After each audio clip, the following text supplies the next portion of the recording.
ವ್ಯಾಸಾಯ ಭವನಾಶಾಯ ಶ್ರೀಶಾಯ ಗುಣರಾಶಯೇ ಹೃದ್ಯಾಯ ಶುದ್ಧವಿದ್ಯಾಯ ಮಧ್ವಾಯ ಚ ನಮೋ ನಮಃ. ಶ್ರೀಗುರುಭ್ಯೋ ನಮಃ. ಹರಿ ಓಂ.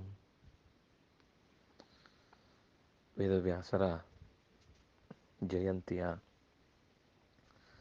ಸದವಕಾಶದಲ್ಲಿ ಎಲ್ಲರನ್ನೂ ಹೃತ್ಪೂರ್ವಕವಾಗಿ ಅಭಿನಂದಿಸ್ತಾ, ವ್ಯಾಸ ಅನ್ನುವ ಪದವಿಯಲ್ಲಿ ನೆಲೆಸಿರುವ ಭಗವಂತನ ವ್ಯಾಸ ರೂಪವನ್ನು, ವೇದವ್ಯಾಸ ಸ್ವರೂಪವನ್ನು ನಾವು ಲೋಕದಲ್ಲಿ ಪಡೆದ ದಿನವಾಗಿ ವೇದವ್ಯಾಸ ಜಯಂತಿಯನ್ನು ಆಚರಿಸುವಂಥದ್ದು. ಒಂದು ಅರ್ಥದಲ್ಲಿ ಫಿಲಾಸಫರ್ಸ್ ಡೇ ಅಂತ ನಾವೇನಾದರೂ ಆಚರಿಸುವುದಿದ್ದರೆ ಈ ದಿನದಲ್ಲಿ ಆಚರಿಸುವುದು ಹೆಚ್ಚು ಸೂಕ್ತ. ಎಲ್ಲ ಆಚಾರ್ಯ ಪುರುಷರಿಗೂ ದರ್ಶನ ಪರಂಪರೆಗೂ ಒಂದು ರೀತಿಯಲ್ಲಿ ಆಧಾರಭೂತವಾಗಿ ಮಾರ್ಗದರ್ಶಕರಾಗಿ ಕಂಡವರು ವೇದವ್ಯಾಸರು. ಹೆಸರೇ ಹೇಳುವ ಹಾಗೆ ವೇದಗಳನ್ನು ವಿಭಾಗ ಮಾಡಿದವರು ಅನ್ನುವ ಅರ್ಥದಲ್ಲಿ ವೇದವ್ಯಾಸ ಶಬ್ದ ಬಂದರೆ, ಗಂಗೆಯ ನಡುಗಡ್ಡೆಯಲ್ಲಿ ಹುಟ್ಟಿದವರಾದರಿಂದಾಗಿ ದ್ವೀಪ ಅನ್ನುವ ಶಬ್ದದಿಂದ ದ್ವೈಪಾಯನ ಶಬ್ದ ಬಂತು. ಬದರ ಮರಗಳಿರುವ ಜಾಗದಲ್ಲಿ ಹುಟ್ಟಿ ಬೆಳೆದು ಓಡಾಡಿ ಕಂಡವರಾದರಿಂದಾಗಿ ಅವರನ್ನು ಬಾದರಾಯಣ ಅಂತ ಕರೆದರು.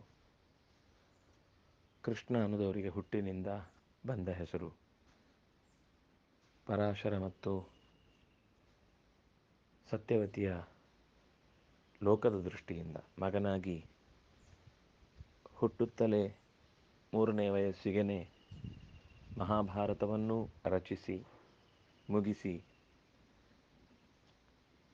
7 ವರ್ಷದವನಾಗುವಂತೆ ಕಂಡು ಉಪನಯನ ನಡೆಸಿಕೊಂಡು ತಂದೆಗೆ ತಾಯಿಗೆ ಹೊರಡ್ತೇನೆ, ನನಗೆ ಕೆಲಸ ಇದೆ ಅಂತ, ನೆನೆದಾಗ ಬರ್ತೇನೆ ಅಂತ ಆಶ್ವಾಸನೆ ಕೊಟ್ಟು ಹೊರಟು ಹೋದ ವೇದವ್ಯಾಸರ ಚರಿತ್ರೆ ನಮಗೆ ಮಹಾಭಾರತದಲ್ಲಿ ಕಾಣುತ್ತೆ. ಪುರಾಣಗಳಲ್ಲಿ ಬೇರೆ ಕಡೆ ತುಂಬ ಇದೆ.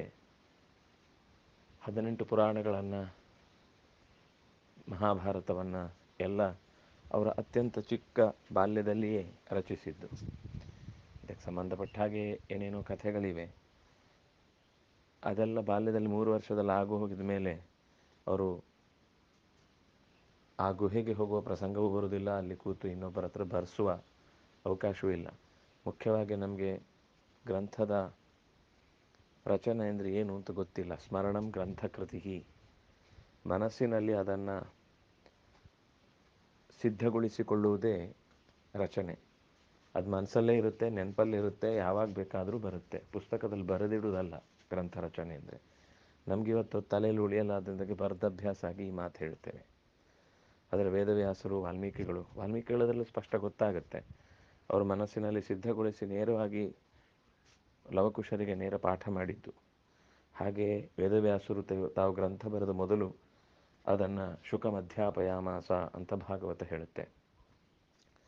ಭಾಗವತದ ಮೊದಲ ಪಾಠ ಅಥವಾ ಮೊದಲ ಅದರ ಹೊರಬರುವಿಕೆ ಶುಕನಿಗೋಸ್ಕರ ಆಯಿತು ಅಂತ.